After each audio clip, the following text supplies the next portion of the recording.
were you born and where do you live now? I was born in Togo in West Africa, and I currently reside in Bennington, Nebraska. When and why did you immigrate to the United States? Did you visit USA before immigrating here? So I came to the United States in 2001. That was my very first time coming here. I was in Washington, D.C. for a little while, and then I moved here to Nebraska because the weather is so fabulous here.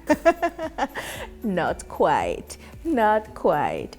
The weather was actually a shock, but the cost of living kept me here all these years. Did you know English when you came? What is the hardest word in English for you? So, it's funny you ask that. In Togo, you are required to take an English class every year from the first year of middle school all the way to the university. I took an English class every year for about 9 years, but I never had anybody to practice speaking it with. I could write English very well, I could read it very well, I couldn't speak it very well, and I did not understand anything Americans were saying because of their accent when I first got here. It seemed to me everybody was singing their words. And so I had to take an English class, an ESL class for a semester when I got here. I would say the hardest for me would be words that start with an MC. And then a particular word too will be veterinarian. It's always hard for me to say, so I just say vet. How long was it before you felt comfortable conversing and sharing in English? I think with English, as with any other language, full immersion is always helpful. So I was here. I couldn't get away from speaking English. I had to speak English for everything. It also helped that I was living with a family at that time that only spoke English. It was a single mother, a doctor, with her young daughter who was about 2 at that time. So we watched a lot of cartoons. Cartoons are an easy way to learn a language because the words that they use are fairly simple and you can associate the words with the actions on the screen. So you know Barney and Clifford? Blue's Clues was her favorite, but we watched Barney and Clifford too. What is your highest degree? Yes, I have a Juris Doctor, which is a law degree from Creighton University here in town. How about your bachelor degree? I have 2. In Togo, I earned a bachelor's in management and business administration management. Then when I came here, I went to the University of Nebraska and I earned a bachelor's of general studies with a focus on communications and a minor in women's studies. At UNO, I took a class called Women in the Law, and that revived my interest in going to law school. At the time there, I had to present a paper that I wrote in that class at a conference in Lincoln. There was a lawyer in the audience. Her name was Shirley Moore James. She helped by showing me how it was possible. I was worried about finances because I was on my own. She said, well, go ahead and apply. There are financial aid assistance everywhere available to people that want to go to law school. So I did, and Creighton made me an offer I couldn't refuse, and I took it, and here I am. I own my own law firm, Sokpoh Law Group LLC, which I founded in 2011. So I graduated from Creighton in 2008 with a Juris Doctor, like I said, in law with a concentration in international law. At my firm, what I do is mainly immigration, family works, and juvenile law. What is your highest achievement in the United States? It's a tough question to answer. I think my highest accomplishment in life are my 2 kids. They are my legacy. When everything else is gone, they get to carry on and hopefully, with a piece of me with them. If we're talking about career-wise, then it will be that I was able to start a firm, in a foreign country, after arriving here at age 20 on my own with very little money. You had a degree already earned in Togo at the age of 20? Yes. I did first grade at age 4 because of my mother. Because of my mother. You know, I'll give you just a little family background. Uh, my mother's father is one of the first senators that Togo, my country, ever had. They fought for independence, and he married several wives, as was the custom back in Togo at that time. My grandmother was illiterate. She has never gone to school, but she loved school. When I would come home from first grade, whatever I would learn, she would make me sit down and teach her. And my mother was a secretary at a local high school in Togo for 20 years. So she loved school too. When she saw that I was very smart as a kid, she was determined that I get in school as early as possible. I graduated from high school at age 16. What impressed you the most when you landed in the United States? How big it was. A lot of space. It's just huge.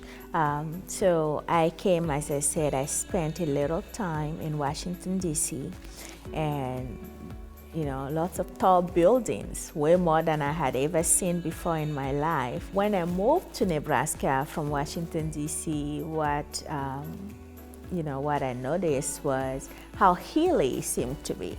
You know, it's up and down and up and down. Not so many tall buildings, but a lot of empty space too. What was the hardest thing to adjust to?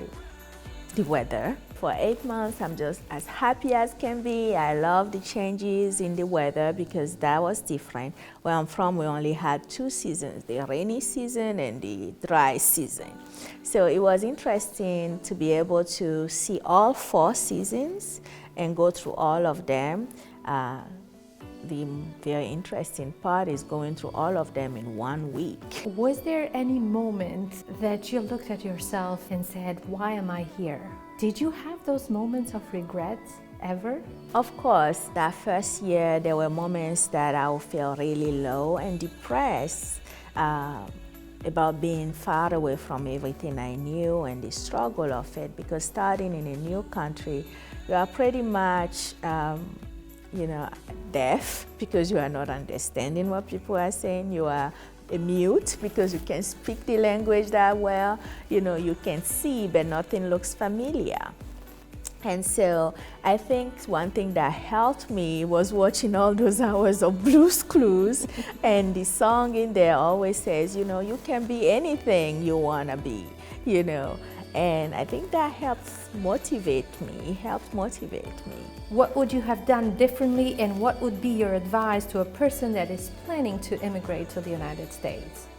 So what I would have done differently, I would tell my younger self to take a little more risks, you know, strive higher, you know, and reach higher, and not to let the circumstances cause you to cut your dreams short. Do you feel you have been embraced and welcomed by the community? In Omaha, certainly. I've had some negative experiences here and there, but you know, for the most part, I feel that I have been embraced and welcomed. You know, in being an immigrant, you have to recreate your sense of community no matter where you land. I think that's the key to being successful as an immigrant. And as a Togolese immigrant in Omaha, I think my community has been really successful in doing that. There are lots of us here in Omaha, and we have a church, not just one, but like one Catholic church, at least 2 different evangelical churches that I know of, led by Togolese pastors here in town. We have a restaurant, we have doctors, we have nurses. I don't think you can go to any nursing home in Omaha where you wouldn't find a Togolese nurse. When I look around and the discourse that I hear, I see a discrepancy between what I hear and what people experience on the ground. What do you make out of this discrepancy? I think, you know, what you see on the mainstream TVs and political shows and all that, you know, it doesn't totally relate what's going on at the ground level.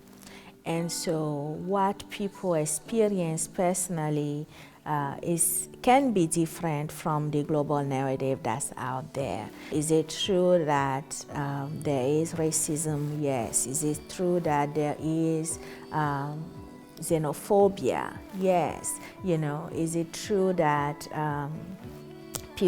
some people, I hope very small fringe of the population, thinks that all immigrants are criminals and rapists and come here to exploit the system? Yes. But at the same time, as an individual, does that, you know, can you let that prevent you from pursuing your goals? No. You know, and if you choose to focus on that, then it will be really hard for you to function. But if you choose to take it as what it is and move forward with your life and your goals, I think it's much easier. Do you think immigrating to the United States was the right decision, and why? I think it was the right decision for me, for my circumstances, for where I was.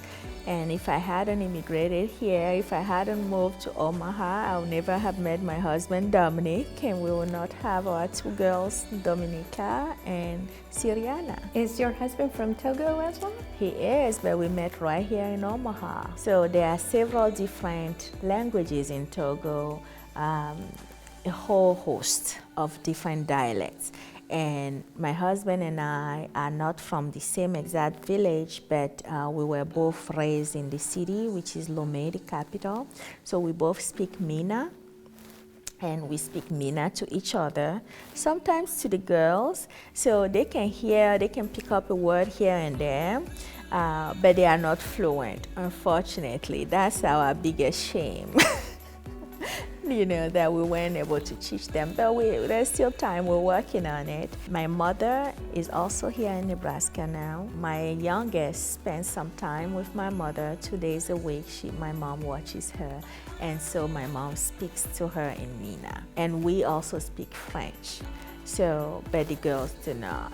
Do you get to go to Togo? Do you have siblings there? Do you have family? I do. My father lives in Togo. I have 6 siblings in Togo right now. They are little. I have siblings in the United States, but I'm alone here in Nebraska. Do you refer to yourself as American, as Togolese, or as Togolese American?